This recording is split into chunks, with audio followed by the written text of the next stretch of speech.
Scenario 2 is the Russians do break the Ukrainians and they're at the Polish border this year, in which case we will get that direct NATO-Russia conflict that we've been desperately trying to avoid this whole time. Because from the Russian point of view, capturing all of Ukraine does not solve their security problem. They actually have to plug the access points that allow access to the Eurasian landmass, and that means getting to Warsaw. And that means a direct fight with NATO. And is that the nightmare scenario? Yeah, because that means there will be nukes used. The Russians have proved repeatedly that they can't find a conventional war against NATO equipment in the traditional sense. And if we get them attacking NATO and you get the full force of NATO and the American military complete with total air superiority, it'll obliterate the conventional columns, and the only thing that the Russians will have left to throw are nukes, and they will throw them. So that's scenario 2. That's scenario 2. Scenario 3, the Ukrainians are able to do a lightning assault south, probably from Zaporizhzhia to the Sea of Azov, and in doing so, completely cut off the entirety of the Crimea. Crimea relies on irrigation from a single canal for 80% of their food production, and the sluice gate is now in Ukrainian control, so it will not be turned on. And with the Kerch Strait Bridge offline, the Russians can't rail food into Crimea, and the rest of the Kerch Bridge, the road bridge, is undoubtedly going to go down later this year.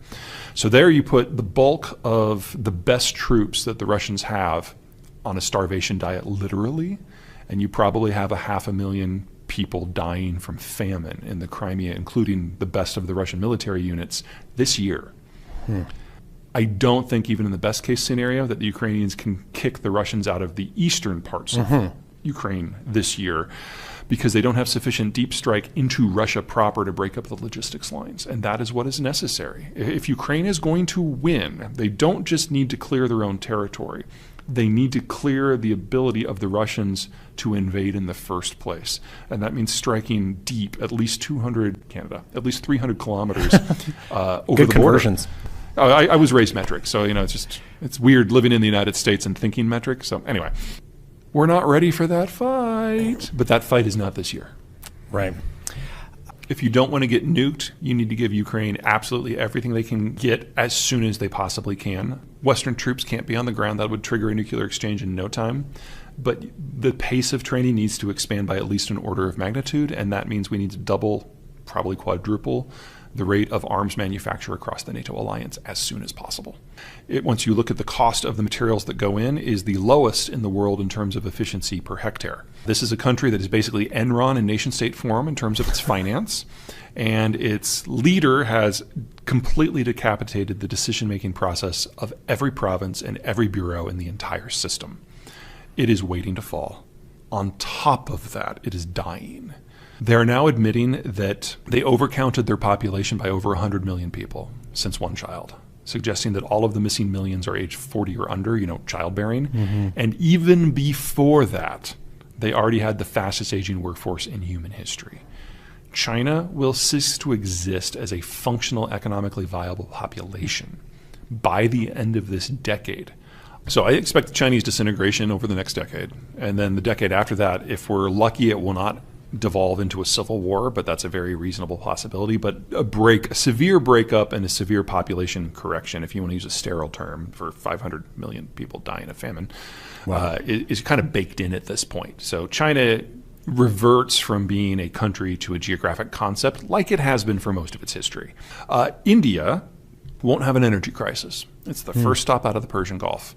It might have a food crisis, but they have fertilizer fabrication in country, and they don't have the security issue for bringing in things like phosphate or potash that the Chinese have.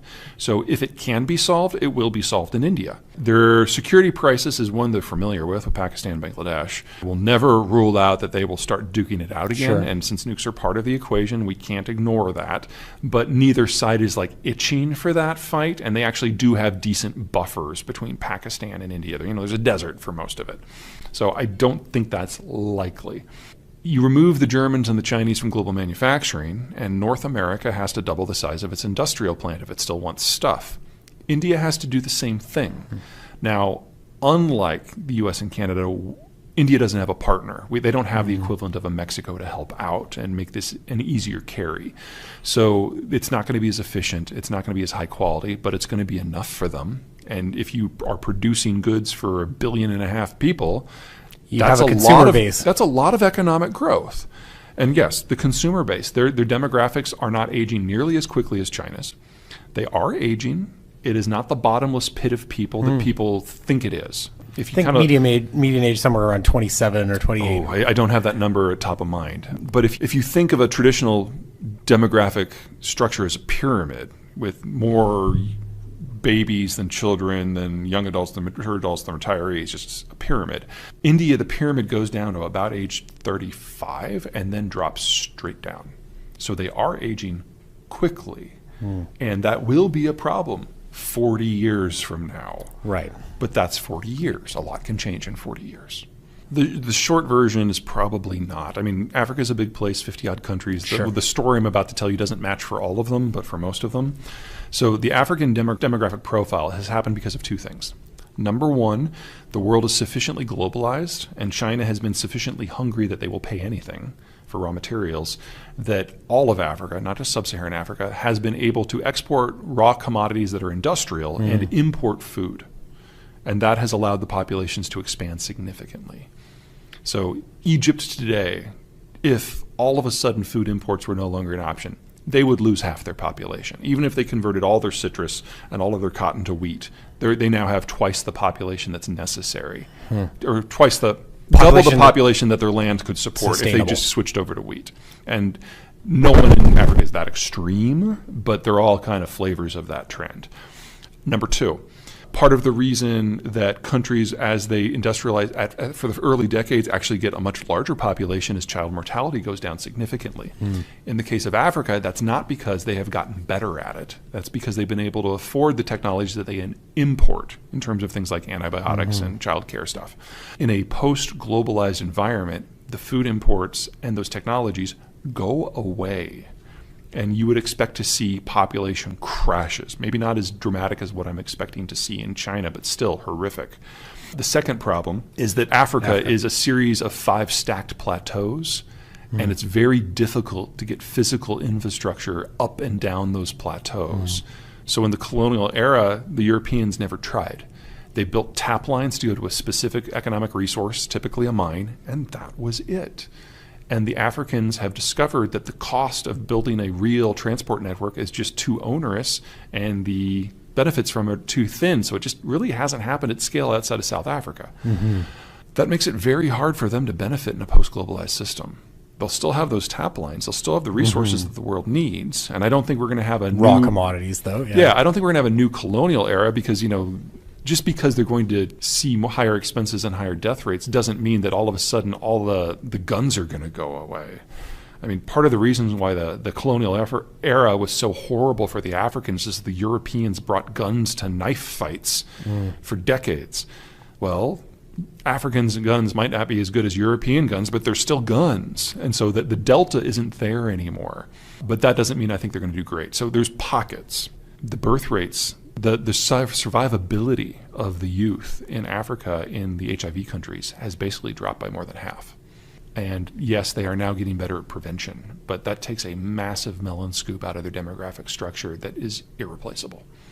So the United States and Canada are 2 of the world's greatest agricultural producers and massive exporters. Check, that's not going anywhere. The North American system can provide for its own input system for agriculture, so it's not going to go anywhere at all. Canada and the United States are 2 of the world's largest energy producers and processors. That's not going anywhere. So already the basics of civilization look pretty good. We've got ocean moats. We don't have to worry about an invasion. Check. Our demographics. The United States is the healthiest demography in the advanced industrial world. Mexico is the healthiest demography in its peer class.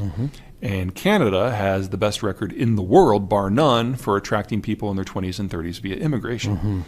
Those 3 together make North America by far the best demographic picture on the planet.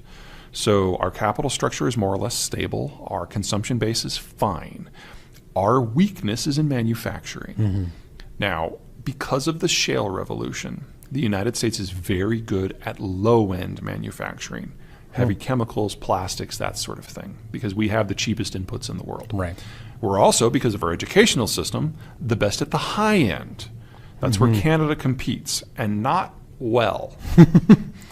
In the middle are the Mexicans. Right. Everything from heavy machinery to automotive, they excel. So the challenge moving forward is the other stuff. the stuff that we've largely farmed out to East Asia. On the low end, the material